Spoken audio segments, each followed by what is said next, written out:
Hello everyone, welcome to our channel A plus mentor. आज हम 19 दिसंबर 2024 की करंट अफेयर को कवर करेंगे।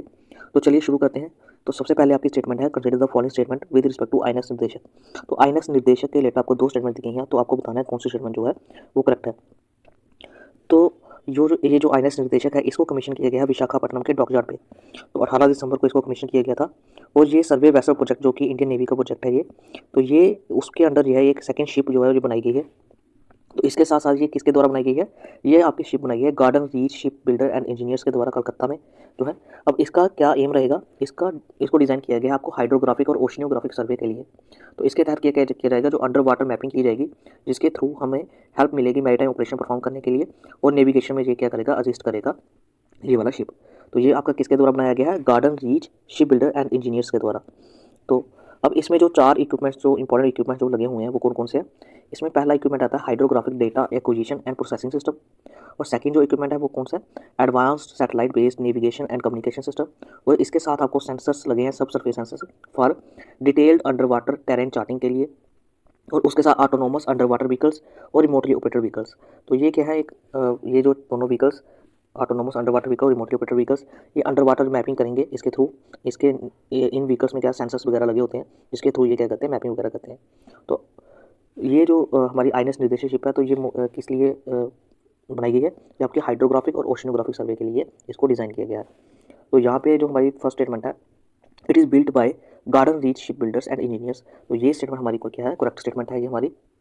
तो और ये डिज़ाइन की गई है आपके क्या, किसके लिए, हाइड्रोग्राफिक सर्वे कंडक्ट करने के लिए, जो कि नेविगेशन और मैरीटाइम ऑपरेशन में क्या करेगी, हेल्प करेगी।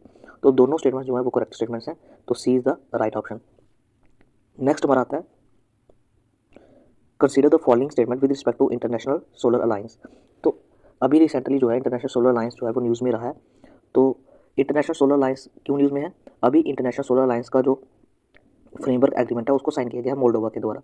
तो मोल्डोवा ने international solar alliance framework agreement को साइन किया गया है। तो international solar alliance framework agreement जो था वो इम्प्लीमेंट किया गया था आपका 2017 में। तो वो इसके अंडर क्या था, 2017 में जो भी कंट्रीज ट्रॉपिक ऑफ कैंसर और ट्रॉपिक ऑफ कैप्रिकॉर्न में फॉल करती हैं, वो जो है वो मेंबर बन सकती थी आपकी इंटरनेशनल सोलर अलायंस की। लेकिन 2020 में इसकी में अमेंडमेंट होती है इस एग्रीमेंट में। और इसके तहत किया जाता है, जो यूएन मेंबर्स हैं वो सारे के सारे क्या कर सकते हैं, आप मेंबर्स बन सकते हैं किसके, इंटरनेशनल सोलर अलायंस के। तो इंटरनेशनल सोलर अलायंस का जो हेडक्वार्टर है वो कहाँ पे आपको मिलेगा, वो आपको मिलेगा गुरुग्राम में। और ये जो है ये यूनाइटेड नेशन का पार्ट नहीं है। तो आपको ये याद रखना है कि इंटरनेशनल सोलर अलायंस जो है यूनाइटेड नेशन का पार्ट नहीं है। तो इसके तहत क्या किया जाएगा, जो रिन्यूएबल एनर्जी है उसको प्रमोट किया जाएगा, सोलर एनर्जी के ऊपर ज़्यादा फोकस किया जाएगा इसमें। तो और ये जो इंटरनेशनल सोलर अलायंस है, ये आपका पेरिस में जो कॉप 21 हुई थी 2015 में। तो उस दौरान इसको क्या किया जाएगा, इसका आइडिया जो था वो कंसेप्चुलाइज किया गया था उस टाइम पे। तो इसके द्वारा अभी इंटरनेशनल सोलर अलायंस के द्वारा एक मिशन लॉन्च किया गया है, जिसमें 3 गोल हैं आपके। तो ये मिशन का नाम है टूवर्ड्स 1000 स्ट्रेटजी। तो 2030 से पहले पहले इनको कोशिश की जाएगी, ये जो गोल है हमारे ये अचीव किए जा सकें। तो सबसे पहला जो गोल आता है उसमें क्या है, $1000 बिलियन की इन्वेस्टमेंट की जाएगी आपकी सोलर एनर्जी में। 2030 से पहले पहले कितने डॉलर की इन्वेस्टमेंट की जाएगी, $1000 बिलियन की। और उसमें 1000 मिलियन पीपल जो होंगे उनको एनर्जी जो है वो प्रोवाइड की जाएगी। और साथ में 1000 गीगावाट जो सोलर एनर्जी होगी उसको इंस्टॉल किया जाएगा, ताकि 1000 गीगावाट की एनर्जी जो है वो प्रोड्यूस किया जा सके। तो ये कुछ इंपॉर्टेंट जो गोल थे जो कि अचीव किए जाएंगे हमारे इंटरनेशनल सोलर अलायंस ऑर्गेनाइजेशन के द्वारा। तो इसमें अभी रिसेंटली कितने मेंबर्स हैं, 104 मेंबर्स हैं, जिसमें 16 सिग्नेटरी कंट्रीज़ हैं। और इंटरनेशनल सोलर अलायंस असेंबली जो है ये मेन डिसीजन मेकिंग बॉडी है इस ऑर्गेनाइजेशन की। तो इसमें आपको यही याद रखना है।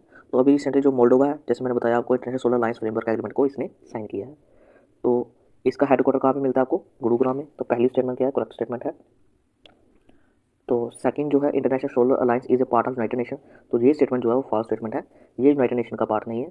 तो इसमें जो करेक्ट ऑप्शन है वो कौन सा है, A is the right option. Next हमारी जो आती है करंट अफेयर, वो है which country won the women junior Asia cup 2024 in hockey. तो हॉकी का अभी वुमेन जूनियर एशिया कप हुआ है, तो ये किसके द्वारा जीता गया है, तो ये आपका जीता गया है इंडिया के द्वारा। इंडिया ने चाइना को हराया इसमें। तो ये आपका वर्ल्ड कप जो हुआ था ये मस्कट ओमान में हुआ था। तो 3-2 के स्कोर के साथ जो है इंडिया ने इस कप को जीत लिया हुआ है, वुमेन जूनियर एशिया कप को जीत लिया। तो नेक्स्ट हमारी कंट्रोल फिर आती है, consider the following statement with respect to Stockholm convention. तो स्टॉकहोम कन्वेंशन के रिलेटेड आपको दो स्टेटमेंट दी गई हैं, आपको बताना है कौन सी स्टेटमेंट जो है वो करेक्ट है। तो अभी ये जो स्टॉकहोम कन्वेंशन है ये आपके रिलेटेड है किसके, परसिस्टेंट ऑर्गेनिक जो प्रोडक्ट होते हैं उसके रिलेटेड जो है प्लूटेंट जो है, परसिस्टेंट ऑर्गेनिक प्लूटेंट, उसके रिलेटेड जिस कन्वेंशन जो है रिलेट करती है उसके साथ। तो इसके अंडर क्या किया जाएगा, जो पीओपीज़ हैं, परसिस्टेंट ऑर्गेनिक प्लूटेंट, इनको क्या किया जाएगा, एलिमिनेट किया जाएगा इस कन्वेंशन के थ्रू। तो परसिस्टेंट ऑर्गेनिक प्लूटेंट क्या होता है, ये एक ऑर्गेनिक केमिकल सब्सटेंस होते हैं जो कि कार्बन बेस्ड होते हैं और ये लॉन्ग टर्म में इन्वायरमेंट में, हमारे इन्वायरमेंट रहते हैं, जिसकी वजह से ये हमारी फूड चेन में इंडल्ज हो जाते हैं और ये वहाँ पे एक्यूमुलेट होना शुरू हो जाते हैं और ये जो मोस्टली जो प्रेग्नेंट वूमेंस होती हैं उसमें भी ये जो है वो पाया जाता है और उनके बच्चों फिर उसमें जो उनके ऑफस्प्रिंग्स होते हैं उसके थ्रू ये आगे जो है फैलते रहता है। तो ये जो है ईजिली ब्रेक डाउन नहीं होता, परसिस्टेंट ऑर्गेनिक प्लूटेंट जो पीओपीज होते हैं ये ईजिली ब्रेक डाउन नहीं होते हैं। तो इसकी जो एग्जांपल है, जैसे फॉर एग्जांपल डीडीटी हो गया, आपका एंडोसल्फान हो गया, तो ये कुछ इंपॉर्टेंट एग्जांपल्स थी इसकी पीओपीज की। तो इसमें जो ट्रीटी थी ये इम्प्लीमेंट की गई थी आपकी 2004 में और इसका एम जो था वो क्या था, जैसे मैंने बताया आपको, एलिमिनेट करना जो कि पीओपीज हैं जितने भी, उनको एलिमिनेट करना। और अभी तक जो 185 कंट्रीज़ हैं उन्होंने रेटिफाई किया है स्टॉकहोम कन्वेंशन को और 34 पीओपी जो है वो लिस्टेड है आपके स्टॉकहोम कन्वेंशन की लिस्ट में, जिसमें से 17 जो है वो पेस्टिसाइड्स हैं, 15 आपको इंडस्ट्रियल केमिकल्स मिल जाएंगे और 7 जो हैं अनइंटेंडेड बाई प्रोडक्ट्स हैं। तो ये जो ट्रीटी थी ये कब इंप्लीमेंट की गई थी, 2004 में इंप्लीमेंट की गई थी। और इसका मेन एम क्या है, रिडक्शन और एलिमिनेशन ऑफ पीओपीज। तो चलिए अब इसको सॉल्व करने की कोशिश करते हैं। तो it was enter into force in 2007। तो ये स्टेटमेंट आपकी क्या है, फॉल्स स्टेटमेंट है। तो ये कब किया गया था, 2004 में। तो the Stockholm convention on persistent organic product calls for reduction और elimination of release of POP globally. तो ये स्टेटमेंट आपकी ट्रू स्टेटमेंट है। तो second B is the right option. Next हमारा आता है, which country will allow visa free entry for Indian tourist starting in March 2025। तो अभी रिसेंटली किस कंट्री ने वीज़ा फ्री एंट्री, जो भारतीय टूरिस्ट होंगे उनको वीज़ा फ्री एंट्री जो है वो प्रोवाइड करने के लिए डिसाइड किया है। तो ये आपका किया गया है रशिया के द्वारा। तो रशिया हमें प्रोवाइड करेगा वीज़ा फ्री एंट्री, मार्च 2025 से जो स्टार्ट हो जाएंगे। तो जो लोग रशिया घूमना चाहते हैं तो वह जा सकते हैं इसमें। तो नेक्स्ट हमारा आता है, what is India's rank in the list of the largest smartphone exporters in the world as of 2024। तो इंडिया का क्या रैंक है स्मार्टफोन एक्सपोर्टर, आजकल इंडिया जो है एक्सपोर्ट करता है स्मार्टफोन्स को। तो इंडिया ने 2019 से जो है वो लार्ज जंप मारा हुआ है। तो ये आपका रैंक है, फोर्थ रैंक जो है, फर्स्ट जो ऑप्शन है वो करेक्ट ऑप्शन है आपका। तो अभी इंडिया का कितना रैंक है, फोर्थ रैंक है। तो 2019 में इंडिया का रैंक था 23rd रैंक था। तो 23rd रैंक से हमने जंप किया है फोर्थ रैंक पे। तो यहाँ पे इंडिया जो है एक एक्सपोर्टिंग कंट्री बन गया है स्मार्टफोन की। तो ये आपको इंपॉर्टेंट जो पॉइंट है ये आपको याद रखना है। तो इंडिया का कितना रैंक आया, फोर्थ रैंक आया। तो अभी रैंकिंग के रिलेटेड हम कुछ इंपॉर्टेंट रैंक्स पढ़ लेते हैं इंडिया के इंडेक्स में, जो इंपॉर्टेंट इंडेक्स हैं हमारे वो पढ़ लेते हैं। तो सबसे पहले आता है ग्लोबल इनोवेशन इंडेक्स। तो ग्लोबल इनोवेशन इंडेक्स में इंडिया का रैंक है 39th। तो टॉप ये आपका जो इनोवेशन इंडेक्स है ये लॉन्च किया जाता है वर्ल्ड इंटेलेक्चुअल प्रॉपर्टी ऑर्गेनाइजेशन के द्वारा। तो टॉप 3 कंट्री कौन कौन सी थी, स्विट्जरलैंड, स्वीडन, यूएसए। नेक्स्ट हमारा इंडेक्स आता है ह्यूमन डेवलपमेंट इंडेक्स 2023-24, जिसमें इंडिया का रैंक था 134 और ये लॉन्च किया गया था यूनाइटेड नेशन डेवलपमेंट प्रोग्राम के द्वारा लॉन्च किया जाता है। और टॉप 3 कंट्री कौन कौन सी है, स्विट्जरलैंड, नॉर्वे और आइसलैंड। तो नेक्स्ट हमारा इंडेक्स है वर्ल्ड हैप्पीनेस रिपोर्ट। तो वर्ल्ड हैप्पीनेस रिपोर्ट 2024 में जो कि आपकी लॉन्च की जाती है United nation sustainable development solution network के द्वारा। तो इसमें इंडिया का रैंक है 126 और टॉप 3 कंट्री कौन कौन सी है, फिनलैंड, डेनमार्क और आइसलैंड। और सबसे जो बॉटम रैंक है वो किसका है, अफगानिस्तान का। तो इसमें भी वर्ल्ड हैप्पीनेस रिपोर्ट इंडेक्स में हमारा रैंक जो है वो काफ़ी पीछे है। तो नेक्स्ट हमारा आता है वर्ल्ड प्रेस फ्रीडम इंडेक्स 2024। तो ये लॉन्च की जाता है आपका रिपोर्टर विदाउट बॉर्डर के द्वारा। इसमें इंडिया का रैंक 159th रैंक है इस बार का। तो टॉप 3 कंट्री कौन कौन सी है, नॉर्वे, डेनमार्क, स्वीडन। तो बॉटम रैंक इसका नॉर्थ कोरिया का। तो नेक्स्ट हमारा रैंक इंडेक्स आता है एनर्जी ट्रांजिशन इंडेक्स 2024। इसमें इंडिया का रैंक 63rd रैंक है और ये टॉप किया गया है स्वीडन के द्वारा। और ये इंडेक्स दिया जाता है आपका वर्ल्ड इकोनॉमिक फोरम के द्वारा, एनर्जी ट्रांजिशन इंडेक्स के द्वारा दिया जाता है वर्ल्ड इकोनॉमिक फोरम के द्वारा। तो जेंडर इनइक्वलिटी इंडेक्स जो कि आपका दिया जाता है यूनाइटेड नेशन डेवलपमेंट प्रोग्राम के द्वारा। तो इसमें इंडिया का रैंक है 108 और टॉप 3 कंट्री कौन कौन से, डेनमार्क, नॉर्वे और स्विट्जरलैंड। तो ये कुछ इंपॉर्टेंट इंडेक्सेस थे जो आपको याद रखना है। तो लार्जेस्ट स्मार्टफोन एक्सपोर्टर में इंडिया का रैंक भी फोर्थ रैंक है। तो चलिए नेक्स्ट कंट्री पढ़ते हैं इसके बाद। Consider the following statement with respect to Namo drone दीदी।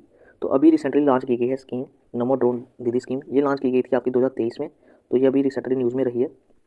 ये आपकी जो ministry of agriculture and farmer welfare है और उस मिनिस्ट्री ने इसको लॉन्च किया गया है।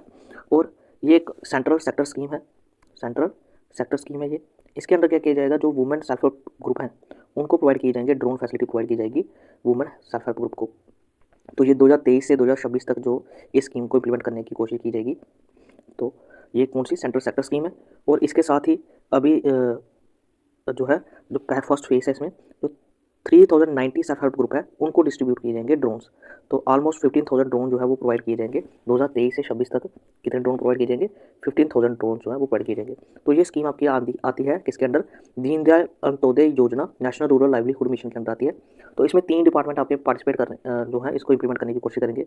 एक तो आ गया आपका department of agriculture farmer welfare, दूसरा आ गया department of rural livelihood rural department, और तीसरा आपका आ जाएगा डिपार्टमेंट ऑफ फर्टिलाइजर। फर्स्ट कौन सा आ गया? Department of agriculture and welfare, और second department of rural development, और थर्ड आ गया आपका डिपार्टमेंट ऑफ फर्टिलाइजर। ये तीनों डिपार्टमेंट जो है वो मिलकर काम करेंगे इस स्कीम के ऊपर।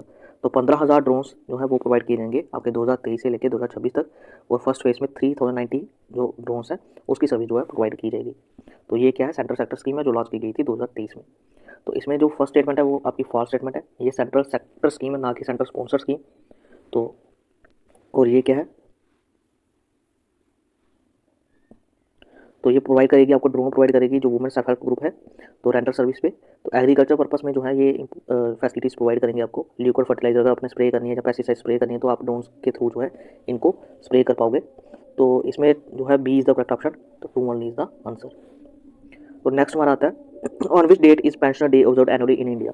तो ये एक स्टैटिक पोर्शन है, ये आपको याद रखना है। तो ये आपका डे जो है कब मनाया जाता है? 17 दिसंबर को मनाया जाता है। नेक्स्ट हमारे आते हैं मिखेल कवेलशविली जो है कवेलशविली, ये अभी न्यू प्रेसिडेंट बनाए गए हैं। तो किस कंट्री के प्रेसिडेंट बनाए गए हैं? तो ये आपके प्रेसिडेंट बनाए गए हैं जॉर्जिया कंट्री के। तो ये एक फुटबॉलर थे। तो अभी इन्हें क्या बनाया गया है? प्रेसिडेंट बनाया गया है। तो ये जैसे कि हमारे इंडिया में होते हैं तो रियल जो हेड होते हैं वो प्राइम मिनिस्टर ही होते हैं हमारे इंडिया में। तो उसी तरह जो जॉर्जिया में रियल हेड जो है वो कौन है? आपके प्राइम मिनिस्टर होते हैं, लेकिन जो प्रेसिडेंट होते हैं वो नॉमिनल हेड ही की तरह परफॉर्म करते हैं। तो जो मिखेल कवेलशविली है तो वो जॉर्जिया के जो प्रेसिडेंट बनाए गए हैं। तो ये किस्म के नॉमिनल हेड हैं हमारे वहाँ के। तो चलिए मैं इसकी ज्योग्राफी देख लेते हैं जॉर्जिया की। तो जॉर्जिया अगर आप देखोगे तो ये आपका मैप है ज्योग्राफी का।